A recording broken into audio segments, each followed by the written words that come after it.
Shalom, bien-aimés dans le Seigneur, heureux encore de vous retrouver par la grâce du Dieu véritable. Mon Carmel, c'est ça. Mon Carmel, ce sont des moments intenses de prière, des moments intenses de restauration, des moments intenses de libération et de déclaration, mais c'est aussi des moments intenses d'enseignement. Et donc, en cette heure précisément, nous allons voir un thème qui va booster notre marche chrétienne. Et je pense qu'il va même nous propulser avec des témoignages. Et le thème que je voudrais partager avec vous, c'est aspirer au discernement. Aspirer au discernement.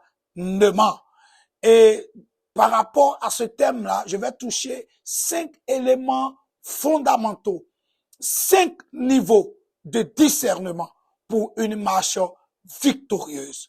Rapidement, pour parler de discernement, de façon très simple, c'est cette capacité-là que nous avons de pouvoir faire la différence.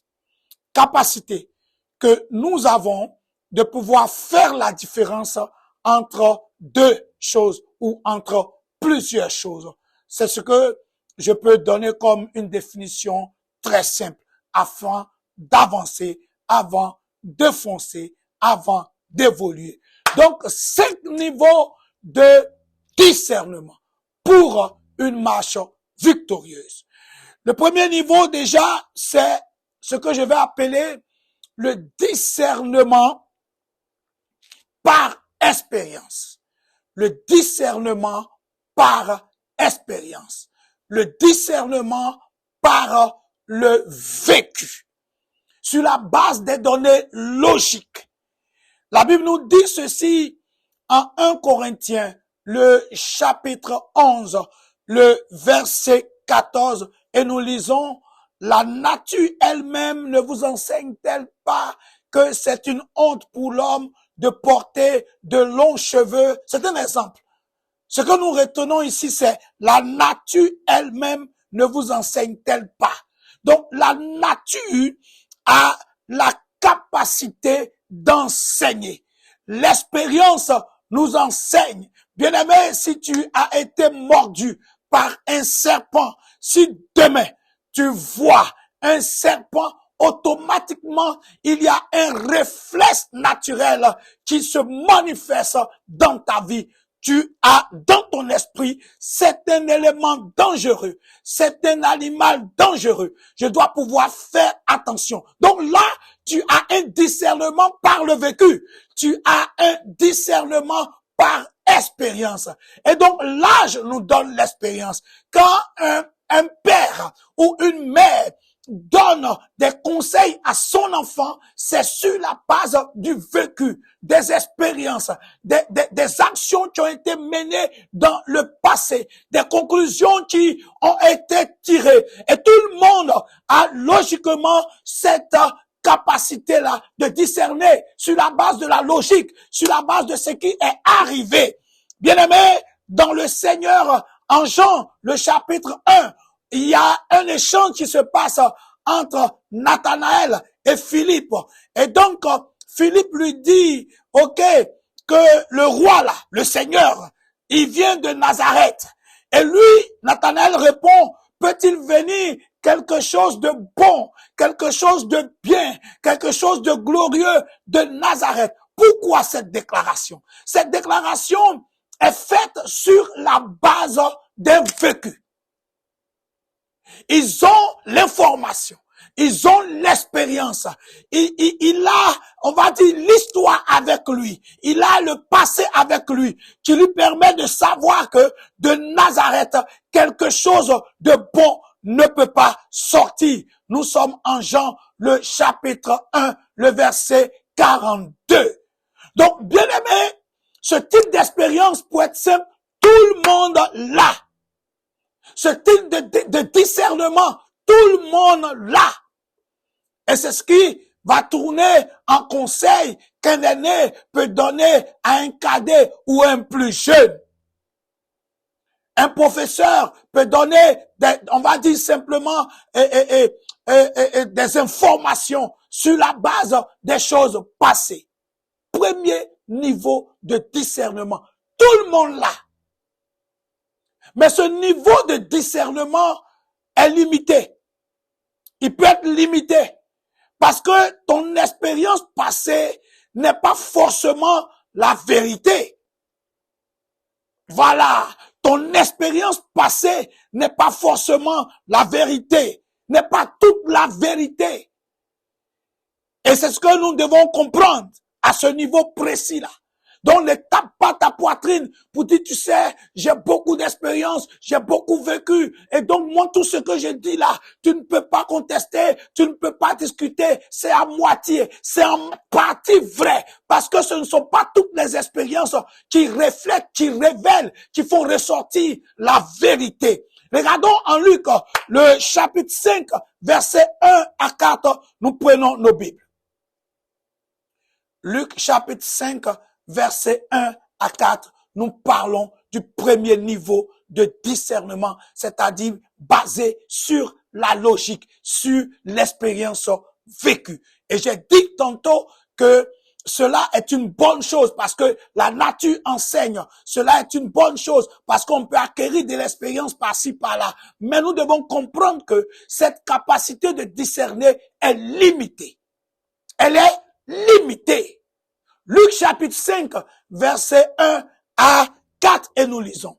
Comme Jésus se trouvait auprès du lac de Génézareth et que la foule se pressait autour de lui pour entendre la parole de Dieu, il vit au bord du lac deux barques, d'où les pêcheurs étaient descendus pour laver leurs filets. Il monta dans l'une de ces barques qui était à Simon et il le pria de s'éloigner un peu de terre. Puis il s'assit et de la barque, il enseignait la foule. Verset 4.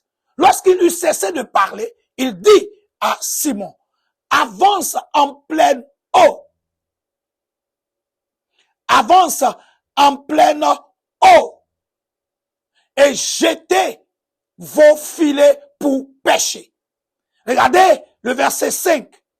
Simon lui répondit, Maître, nous avons travaillé toute la nuit sans rien prendre, mais sur ta parole, je jetterai le filet.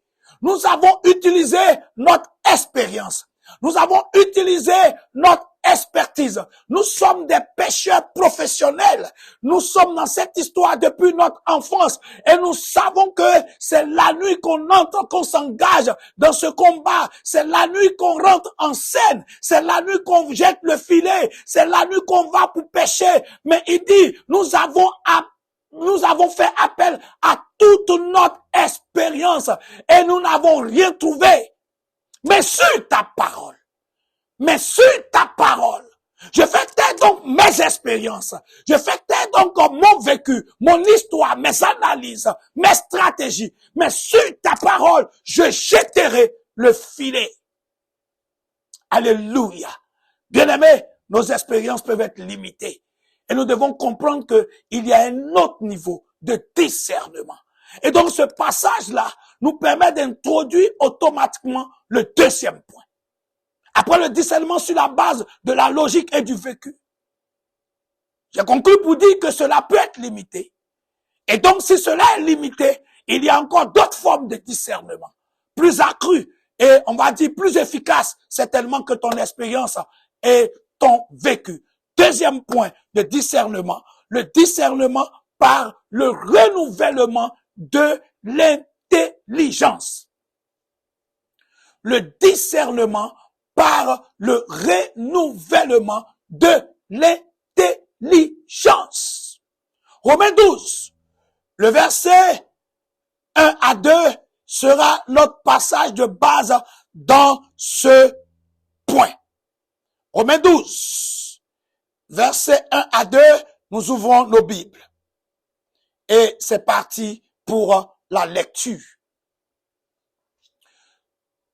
Je vous exhorte donc, frères, par les compassions de Dieu, à offrir vos corps comme un sacrifice vivant, saint, agréable à Dieu, ce qui sera de votre part un culte raisonnable. Regardez le verset 2. Ne vous conformez pas au siècle présent, mais soyez transformés par le renouvellement de l'intelligence, afin que vous discerniez quelle est la volonté de Dieu, ce qui est bon, agréable et parfait. Soyez transformés par le renouvellement de l'intelligence, afin que vous discerniez. On parle de discernement. Donc, ce degré de discernement est un discernement sur la base du renouvellement de l'intelligence. Et cela ne peut se faire que sur, on va dire, la base de la parole de Dieu. Par la parole de Dieu. C'est la parole de Dieu qui a la capacité de pouvoir nous transformer, de pouvoir renouveler notre intelligence. Alléluia. Renouveler notre intelligence. Donc, à ce niveau précis, je vais présenter 3 éléments rapides. Il y a l'information. Pour que ton intelligence soit renouvelée sur ces 3 étapes, il y a l'information. Donc, il y a l'acquisition de l'information. Tout le monde, actuellement, a une Bible, certainement. Qu'elle soit électronique, qu'elle soit matérielle, qu'elle soit physique, nous avons tous une Bible. Tous ceux qui se disent chrétiens, et même qui ne sont pas chrétiens, des gens ont des Bibles. Mais le fait d'avoir une Bible ne fait pas de toi une personne spirituelle. Le fait d'avoir une Bible ne fait pas de toi une personne particulière spéciale. C'est un centre d'information. Tout le monde peut acquérir cette information, que tu te dises chrétien ou pas. C'est un cadre d'information. La Bible se vend dans les librairies. La Bible se vend partout. Et donc, la première chose, c'est cette capacité-là d'acquérir l'information. Tu as la Bible, tu ne lis pas, tu n'as pas l'information. La lecture te donne l'information. Pas la révélation, l'information. La première lecture, quand tu rentres en contact avec la parole, tu as l'information. Deuxième étape de l'information, c'est la compréhension. Tu peux lire sans comprendre. Donc, après l'acquisition de l'information, il y a ce que j'appelle la compréhension de l'information. On est au niveau donc de quoi? De l'intelligence. Tu comprends l'information. Tu as cette information. Tu as compris cette information. Donc, après l'acquisition de l'information, il y a quoi? Il y a la compréhension de l'information. Nous sommes réunis quelque part. L'information passe. Mais est-ce que tu comprends l'information? Les choses se font. Est-ce que tu comprends cela? Est-ce que tu comprends ce qui est en train de se passer? Donc, il y a ce niveau-là. Et après ce niveau, c'est-à-dire que comme tu as compris de façon très simple, on va être simple, si tu as compris, il faut l'application. La compréhension sans application n'a pas de résultat. C'est seulement l'application qui donne le résultat. Je reviens. Je dis que nous sommes au deuxième élément. Le discernement par le renouvellement de l'intelligence. Et nous avons lu Romains 12, versets 1 à 2. Il a dit, soyez transformés par le renouvellement de l'intelligence. Afin que vous discerniez quelle est la volonté de Dieu, ce qui est bon, agréable et parfait. Donc, dans cet élan-là, le premier niveau que nous avons, c'est l'acquisition de l'information. Deuxième niveau, la compréhension de l'information. Beaucoup lisent, mais ils ne comprennent pas. Il y a la compréhension de l'information. Mais après la compréhension, on ne va pas dire non, je sais, vous savez, je sais ce que c'est que le péché, je sais ce que c'est que l'onction, je sais ce que c'est que... Non, ça c'est un emmagasinement, c'est ta compréhension. La compréhension n'est pas mauvaise, mais s'arrêter à la compréhension ne produit pas le miracle. C'est l'application qui produit un résultat. Donc, c'est cette application-là qui est appelée la sagesse. L'application de la connaissance est appelée la sagesse. Donc, bien-aimés, dans le Seigneur, nous devons comprendre que En tant qu'enfant de Dieu, nous partons à une autre étape. L'étape de la compréhension des choses de Dieu. Poussé par l'Esprit de Dieu, qui nous donne donc la capacité de discerner ce qui est bon, ce qui plaît à Dieu, ce qui est la volonté de Dieu et ce qui n'est pas la volonté de Dieu. Quand nous avons ce discernement, alors nous agissons et le résultat se produit. Lorsque tu plonges ton regard dans la parole de Dieu et que tu acceptes de te soumettre à cette parole, parce que là, c'est l'œuvre de la parole de Dieu. Lorsque tu plonges ton regard dans la parole de Dieu et que tu acceptes de te soumettre à elle, tu lui donnes automatiquement la capacité de te diriger. Tu peux plonger ton regard dans la parole de Dieu, mais si tu ne l'acceptes pas en tant qu'autorité, elle ne peut pas avoir une action pleine sur ta vie et sur ta destinée. Ça n'a rien à voir avec les récitations. C'est maintenant le fait de soumettre son esprit, son âme et son corps à obéir à la parole de Dieu afin qu'il puisse avoir résultat.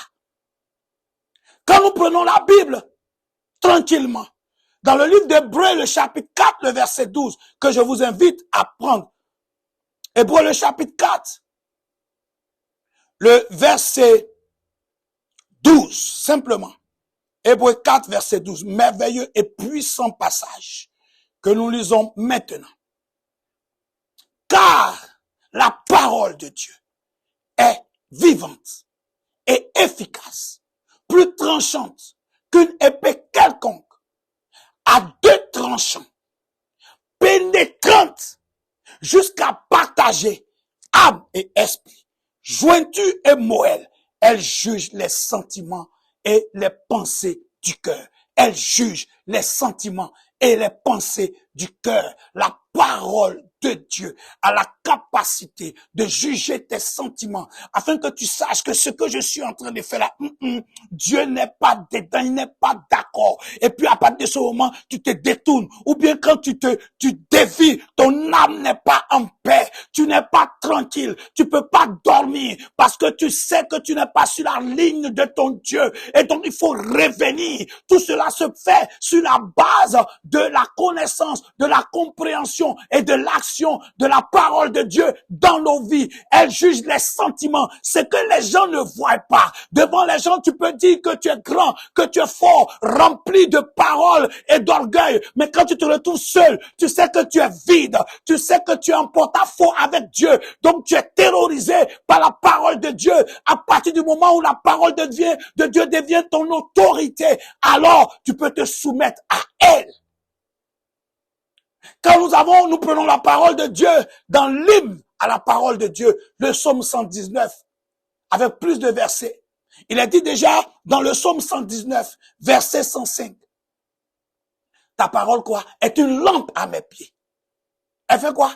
Elle est une lampe à mes pieds. La parole de Dieu, donc, elle t'éclaire. Elle ouvre ton chemin. Elle est une lampe. Une lampe est faite pour éclairer, donc pour discerner entre la lumière et les ténèbres. Dans le même psaume 119, le verset 130, la Bible dit, la révélation de ta parole éclaire et elle donne de l'intelligence au simple. Donc, tu ne t'arrêtes pas au premier niveau, mais tu fonces, tu sondes la parole de Dieu. Tu as la révélation, tu as la compréhension supérieure. Alors, à partir de ce moment-là, tu as de l'intelligence et tu agis avec efficacité pour que des résultats soient produits.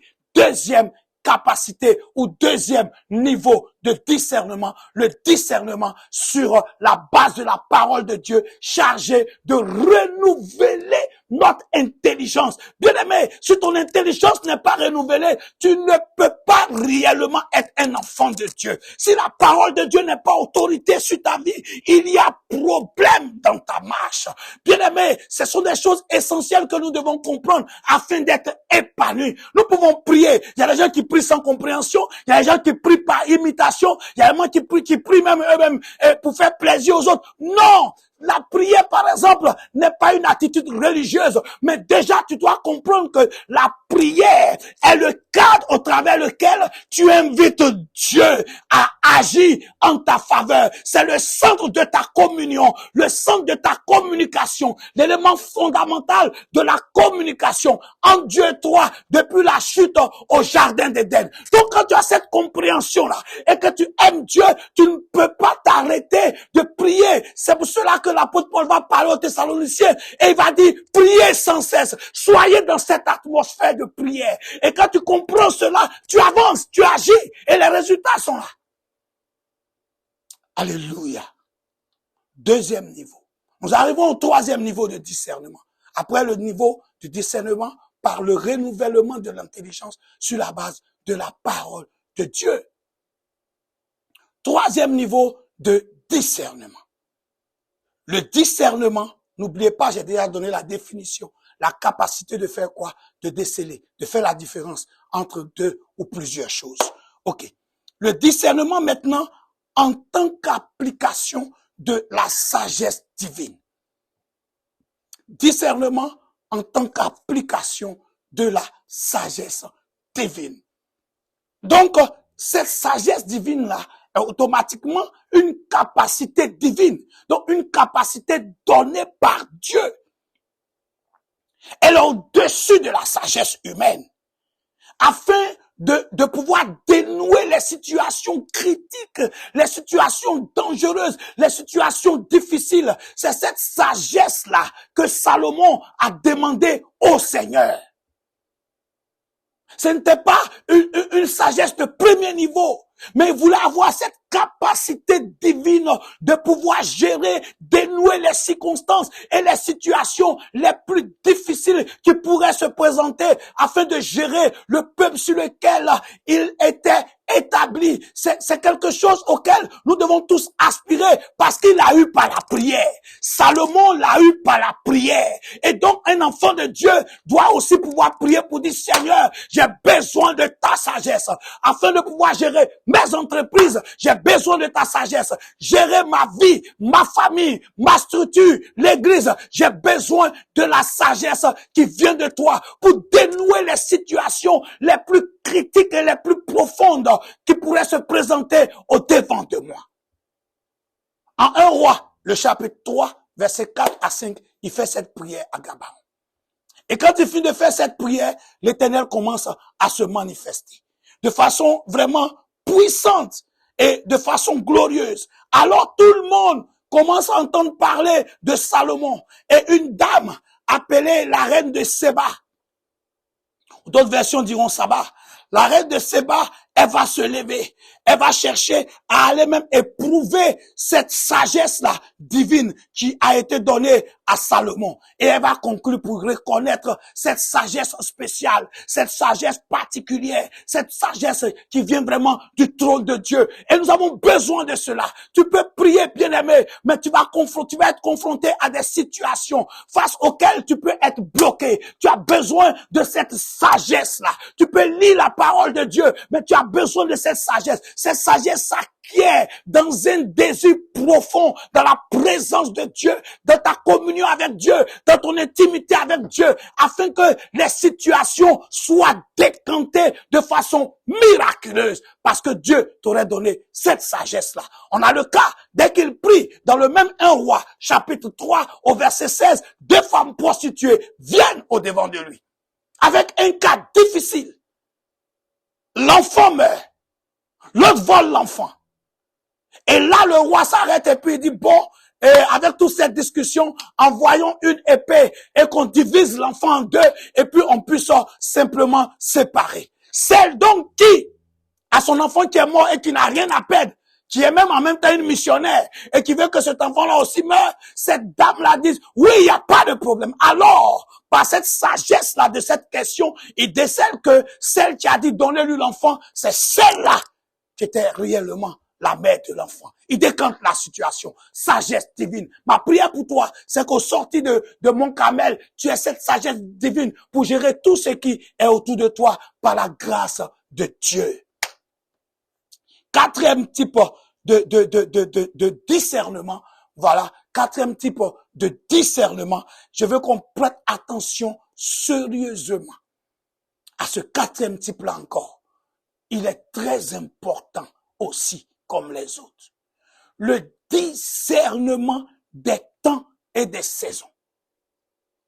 Le discernement des temps et des saisons. Alléluia. Mon Carmel, quand nous lisons la parole de Dieu, je vais y arriver. Vous allez vous rendre compte que mon Carmel a été, on va dire, révélé aussi par le discernement des temps et des saisons qu'Élie a eu avant d'apporter son sacrifice qui a marqué la différence. Mais avant cela, allons à 1 Chronique, le chapitre 12, le verset 32. 1 Chronique, chapitre 12, le verset 32. 1 Chronique 12, verset 32, pour toucher le quatrième niveau de discernement. Le discernement des temps et des saisons pour un bon timing, pour un bon planning, pour une bonne organisation, pour une bonne action. Nous avons besoin de ce discernement. 1 Chronique 12, on parle des fils d'Issachar, verset 32. Ils n'étaient pas nombreux, mais ils avaient cette capacité-là particulière qui pouvait conduire le peuple d'Israël à des actions victorieuses. 1 Chronique 12, 32, des fils d'Issachar, ayant l'intelligence des temps, pour servir, pour savoir ce qu'il devait faire Israël, 200. Et tous leurs frères sous leurs ordres. Ils avaient donc cette capacité divine de faire quoi? De discerner les temps pour savoir ce que devait faire Israël. Donc, par le discernement des temps, ils avaient cette grâce-là d'orienter Israël pour dire, voici le bon temps. Celui-là, c'est le bon temps. C'est maintenant qu'il faut partir. Non, partons maintenant. Ne partons pas maintenant. Attendons un peu. Couchons-nous. Faisons ceci, cela. Donc, Issachar était les yeux prophétiques d'Israël. Issachar était, on va dire, la boussole prophétique d'Israël. Et nous avons besoin de ce discernement-là afin de pouvoir avancer. 1 Corinthiens 6 dit, au temps favorable, je t'ai exaucé. Donc l'Éternel a un temps favorable pour notre exaucement. Et si nous n'avons pas cette sensibilité spirituelle-là, nous allons rater beaucoup de choses dans notre marche. Tous les temps ne sont pas bons pour toutes les choses. Ecclésiaste 3 est clair. Dieu fait toutes choses belles en son temps. Il y a un temps pour chaque chose. Et donc, comprenant cela, ayant ce discernement, nous pouvons exploser positivement partout. Bien aimé, ce que je voudrais dire à ce niveau, tout le monde entier est soumis à ce discernement-là. Je ne parle pas des chrétiens. Je dis bien tout le monde entier, ça veut dire chrétien ou pas, opère à partir de ce discernement. Que ce soit sur le plan spirituel, que ce soit sur le plan des affaires, que ce soit sur le plan des événements. C'est un discernement que tout le monde doit rechercher. Le discernement des temps et des saisons pour savoir ce que faire. Je prends un exemple simple. Quand il y a le soleil, il y a ce qu'on sait qu'on vend. Et puis quand il y a la pluie, il y a ce qu'on doit pouvoir vendre. Simple. Ça, c'est une capacité de discernement des temps et des saisons. Il y a beaucoup d'éléments simples. Mais je suis à un stade profond. Bien aimé, dans le monde des affaires, par exemple, tu as besoin de ce discernement-là. Pour déceler les bons temps, pour investir ou ne pas investir, pour foncer ou ne pas foncer, tu as besoin de ce discernement. Il y a des gens qui investissent partout, n'importe comment, et puis il n'y a pas de résultat. Je me souviens qu'il y a des gens, par exemple, dans le secteur de l'immobilier, il m'a été rapporté qu'un monsieur, avant d'acheter une maison, va d'abord consulter son marabout. Et c'est quand son marabout dit c'est bon qu'il paye.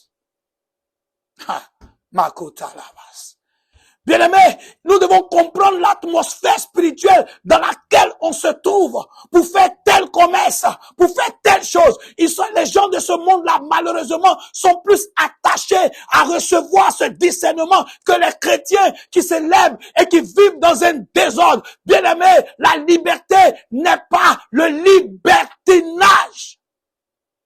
Et les échecs sont là. Et c'est quand on a fini de se casser la tête qu'on revient voir un pasteur. Bien-aimés, nous avons besoin des fils d'Issachar.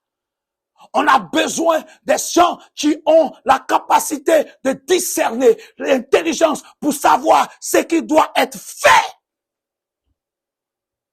Alléluia. C'était rattaché à une tribu. C'était pas rattaché à tout le monde, mais gloire à Dieu. Aujourd'hui, nous avons le Saint-Esprit. Et ayant le Saint-Esprit, il peut travailler dans nos vies. Mais nous devons savoir que, papa, si tu bouges, je bouge. Si tu ne bouges pas, je bouge pas. Quand le peuple d'Israël était dans sa marche glorieuse, après la sortie de l'Égypte, ils étaient conduits le matin par une forme. Ils étaient conduits le soir par une autre forme. Donc, on doit comprendre que la direction divine est fondamentale.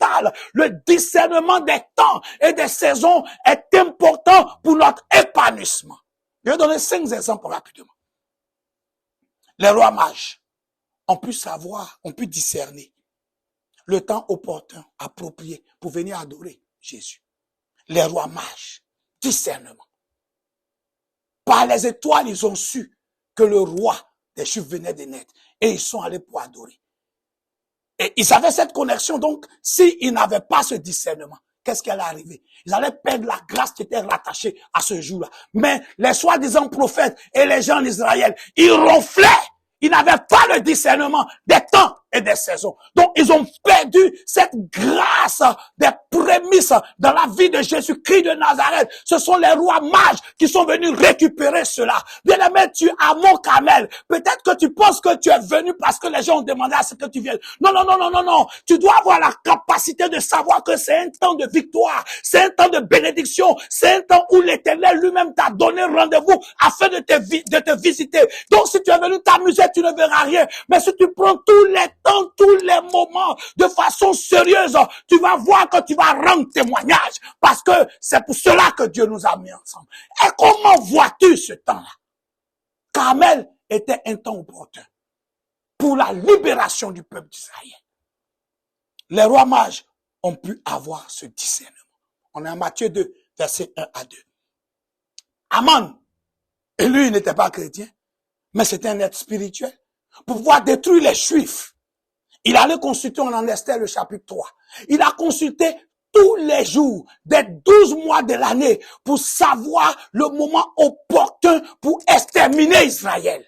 Tes ennemis sont en train de consulter tous les jours de l'année pour savoir quand ils vont te faire tomber. Ils sont en train de consulter tous les jours de l'année pour savoir comment apporter un accident, pour savoir comment apporter telle ou telle chose. Et toi, tu dors. Bien-aimé, je suis venu déclarer sur ta vie que tes yeux spirituels s'ouvrent, que les écailles tombent, afin que tu puisses avoir ce discernement des temps et des saisons pour que tout ce que l'ennemi a mis en œuvre contre toi ne marche pas, ne prospère pas, au nom de Jésus-Christ de Nazareth. Alléluia. Tu ne tomberas pas dans un filet de l'ennemi. J'enlève tout aveuglement démoniaque et je reprogramme ta mentalité, ta conscience, afin que tu puisses jouir de la grâce abondante du Seigneur. On a vu le prophète Élie, comme je l'ai dit tantôt, en 1 roi 18, verset 30 à 39. 1 roi 18, verset 30 à 39. Il laisse tous ces prophètes de Baal faire leurs gesticulations. Et quand ils finissent, vous lirez ça plus tard, quand ils finissent leurs gesticulations, la Bible dit, à l'heure de l'offrande, au moment de l'offrande, poussons s'il vous plaît. 1 roi, le chapitre 18, ok, verset 1 roi chapitre 18. Aidez-moi, excusez-moi. 1 roi chapitre 18. On va là-bas ensemble. Verset 30 à 38, mais je ne vais pas tout lire. Voilà. Donc, il a laissé ces gens-là faire toutes ces choses. Et la Bible dit ceci. Je crois que principalement, voilà, au verset 35 et 36, il est dit ceci en 1 Roi 18, 35, 36, l'eau coula autour de l'autel et l'on remplit aussi de l'autre côté. Exactement, verset 36, au moment de la présentation de l'offrande, Élie, le prophète, s'avança et dit, Éternel Dieu d'Abraham, d'Isaac et d'Israël, que l'on sache aujourd'hui que tu es Dieu en Israël, que je suis ton serviteur et que j'ai fait toutes ces choses par ta parole. Verset 37, réponds-moi, Éternel, réponds-moi, afin que ce peuple reconnaisse que c'est toi, Éternel, qui est Dieu, et que c'est toi qui ramène le cœur. Verset 38, et le feu de l'Éternel, le feu de l'Éternel, le feu de l'Éternel tomba, et il consuma l'holocauste, le bois, les pierres et la terre, et il absorba l'eau qui était dans le fossé. Quand tout le peuple vit cela, ils tombèrent sur leur visage et dirent, c'est l'Éternel qui est Dieu, c'est l'Éternel qui est Dieu. Il a attendu le moment opportun. Oh my God! Il avait cette capacité de discerner le temps opportun afin de relâcher le mystère de la puissance de Dieu concernant l'offrande. Il savait que c'était l'heure de la présentation de l'offrande. Il a laissé ses prophètes de Baal d'Astaté se fatiguer, mais il connaissait, il avait un chronomètre, un chronogramme merveilleux. Il avait une montre merveilleuse, une montre prophétique. Il avait la capacité de savoir faire intervenir Dieu au moment opportun. As-tu la capacité de savoir faire intervenir Dieu au moment opportun? Dans ta vie, dans ta situation. Mon Carmel, c'est ça aussi. Ce discernement-là, à travers tout ce qui t'est demandé de faire, ce discernement de savoir que je raterai pas ce moment, de savoir que mon miracle partira de ce moment, de savoir que ma grâce partira de ce moment, de savoir que mon relèvement partira de ce moment, de savoir que ma grâce, ma bénédiction, ma guérison partira de ce moment, car c'est un bon temps. Alléluia. Il y a un passage qui m'a marqué sur ce point-là. Rachel a manqué le temps de sa visitation. Allons ensemble, s'il vous plaît. En Genèse, le chapitre, allons ensemble. Genèse chapitre 30, voilà. Genèse chapitre 30, verset 14 à 17, rapidement. Genèse 30. Oh Seigneur, Seigneur, aide-nous, papa. Nous voulons voir ta gloire. Genèse 30, 14 à 17. O Kaliba Shakata, le Karama le Gadala Basakata. Je déclare que l'Éternel ouvre ton esprit et qu'il ouvre tes yeux à comprendre, à cerner, à discerner les temps et les saisons pour te propulser.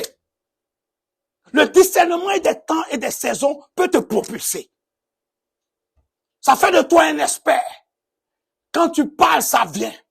Quand tu agis, il y a résultat. On ne travaille pas sans résultat. Ce n'est pas celui qui travaille beaucoup qui est béni.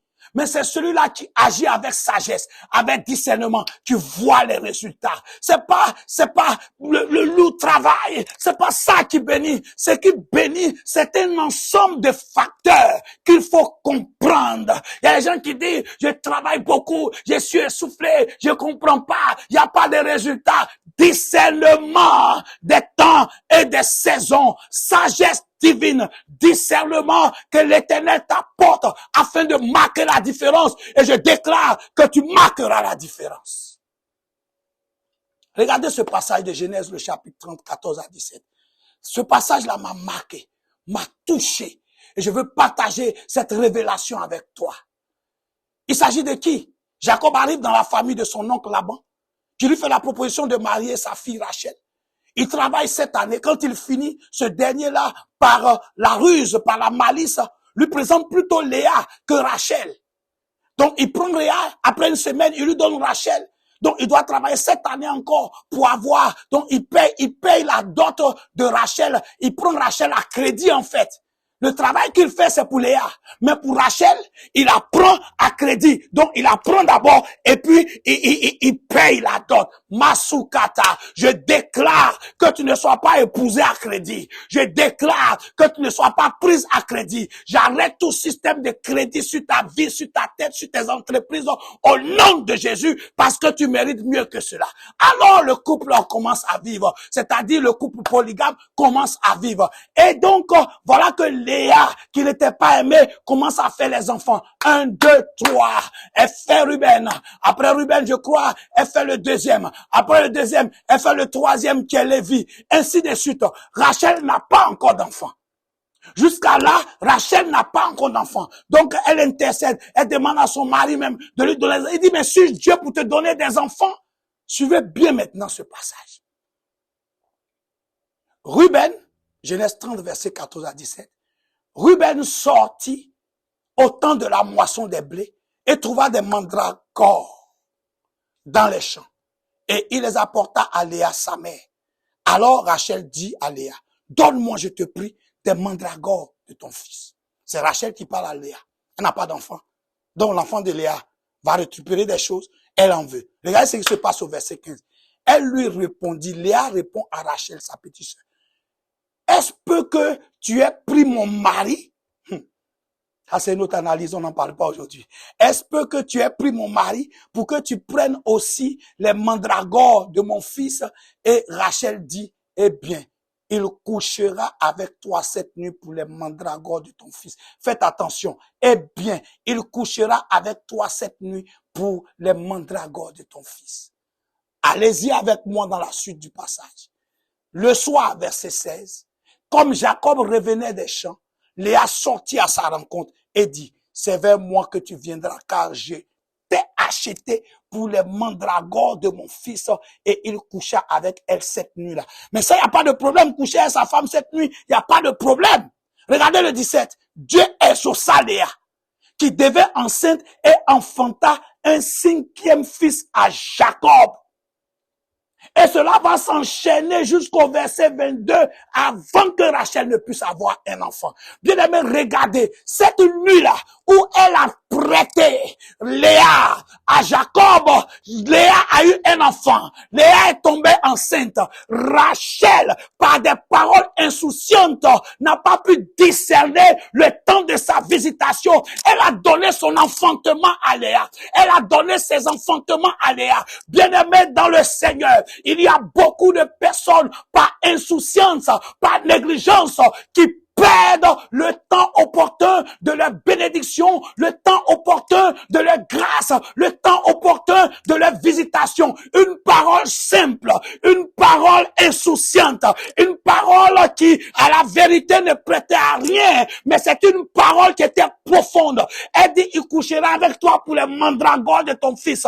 Elle ne savait pas qu'en déclarant cette parole-là, elle était en train de perdre son moment opportun. Et beaucoup de personnes, par négligence, ont perdu leur moment opportun, leur moment approprié. Je déclare en ce moment précis, dans le nom de Jésus-Christ de Nazareth, que l'ennemi n'arrive pas à te déstabiliser par les paroles insouciantes. Non, ça fait rien, ce n'est pas grave. Oh, tu peux la voir, oh, tu peux prendre, oh, je n'en ai pas trop besoin, on peut voir ailleurs, bon, on va remettre à demain, et puis tu perds ton moment opportun. Je déclare sur ta vie que tout système d'aveuglement démoniaque qui t'empêche de saisir ton moment et ta saison opportune est ruiné au nom de Jésus-Christ de Nazareth. Je prie afin que l'Éternel te donne la capacité profonde, afin que toi, tu puisses cerner tous les moments et toutes les saisons opportunes pour toi, pour que tu puisses avancer au nom de Jésus-Christ. Ce passage m'a touché. Rachel a livré son temps opportun. Nous devons être très sensibles à l'Esprit de Dieu. Elle a perdu. 3 enfants sont sortis encore après. Avant même qu'elle puisse en avoir par la grâce de Dieu. Ne perds pas ton moment opportun. Ne perds pas ton moment opportun. Non, non, non, non, non, non, non. Ne le perds pas. Refuse de le perdre. sois une personne aguerrie, sensible à l'Esprit de Dieu, afin de bouger quand Dieu doit bouger, afin de savoir discerner les données même derrière les paroles des gens, pour que tu puisses produire des résultats palpables et favorables. Cinquième élément, le cinquième niveau de discernement avec lequel je finis, discernement en tant que don spirituel. 1 Corinthiens 12, 7 à 10, je ne vais pas trop insister parce que c'est un don spirituel. Le don spirituel, Dieu l'accorde à qui il le veut, mais tout le monde peut aspirer à ce don. C'est important. 1 Corinthiens 12, versets 7 à 10. Dieu donne, accorde un don à qui il veut, mais tout le monde peut aspirer à ce don spirituel. C'est donc cette capacité surnaturelle. C'est donc cette capacité divine. C'est donc cette capacité poussée par le Saint-Esprit qui te donne de discerner entre l'esprit de Dieu, l'esprit du diable et l'esprit de l'homme. Capacité divine, capacité surnaturelle, accordée par le Saint-Esprit afin de pouvoir faire la différence entre l'esprit de Dieu, l'esprit du diable et l'esprit humain. Bien-aimé, et cela opère de plusieurs manières. Alléluia.